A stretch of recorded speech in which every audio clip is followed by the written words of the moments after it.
სამწუხარო ფაქტია, რომ თრიალეთი რაღაცა წინა ხელისუფლების დროსაც ყელზე ადგა იმ მთავრობას და ამ ხელისუფლების დროსაც ყელზე დაადგა, რა ქვია, ახალ ხელისუფლებას.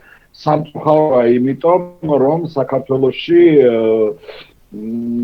ბოლო 30 წელია, 35 ხო გვაქვს რა ქვია, დამოუკიდებლობა ჩვენ აღდგენილი დამოუკიდებლობა აქედან სადღაც 30 წელია საქართველოში ნებისმიერ ხელისუფლების პირობებში მედია ხდება ზეწოლის ობიექტი, ზეწოლის საგანი და არ ვიცი ხო ნებისმიერ ხელისუფლება ცდილობს რომ მედია შეავიწროს. თუმცა მე ეს ყველაფერი ძალიან ცუდად მთავრდება ხოლმე ხელისუფლებისათვის, მაგრამ ამათმა რატომღაც ისევ იმ გზაზე წასვლა გადაწყვიტეს, რა გზითაც წინა ხელისუფლებები დადიოდნენ. ერთი ძალიან საინტერესო და მნიშვნელოვანი საკითხია ამ წუთში, რაც განასხვავებს ამ ბრძოლას წინა ხელისუფლების დროს მედიაზე ზეწოლისგან ბრძოლისაგან.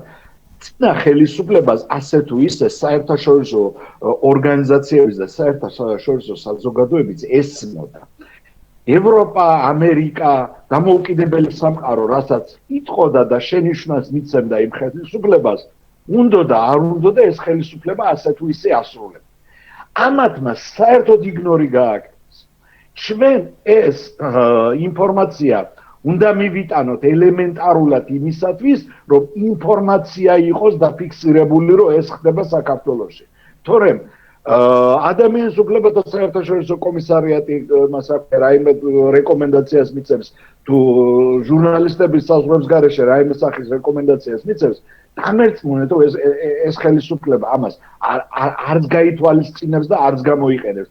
ჩვენ სხვა ტიპის ბრძოლა გვიწევს ახლა. ჩვენ გვიწევს ჟურნალისტები ქუჩაში. აი ამ ბრძოლაზე ვართ გადასული. ესეთ რამეს, აი ნუ არ ვიცი ახლა მე რაც გამიგია ამ ბოლო იმის რა ქვია 10 წლეულების განმავლობაში, ერთი ბელორუსში მოხდა და მეორე იმაში რა ქვია რუსეთში ხო ტელეკომპანია დოჟდე იმასნას რა ქვია დააყადაღეს და დახურეს, რა ვიცი რა არ გაუკეთეს. და მეორე ესა რა ქვია ნეხტა იმაში ბელორუსიაში. და მესამე ჩვენთან არის ესე რომ ესა რა ქვია პატარ-პატარა ისეთ პატარა ტელევიზიების განვითარება როგორც თრიალეთია სახელმწიფო პრიორიტეტი უნდა იყოს. მით უმეტეს რეგიონალური მედიების ეს უნდა იყოს, რა ქვია, განვითარების პროგრამა. ჩვენ ახლა რეგიონებში საფრანგეთში მაგალითად ყველა რეგიონს თავისი ტელევიზია აქვს, ადგილობრივი ესა რა ქვია ინფორმაციის გაგება რომ მინდა, რატო უნდა უყურო TFR-ს? უყურებ იმას, რა ქვია, ჩვენ რეგიონალურ მედიას.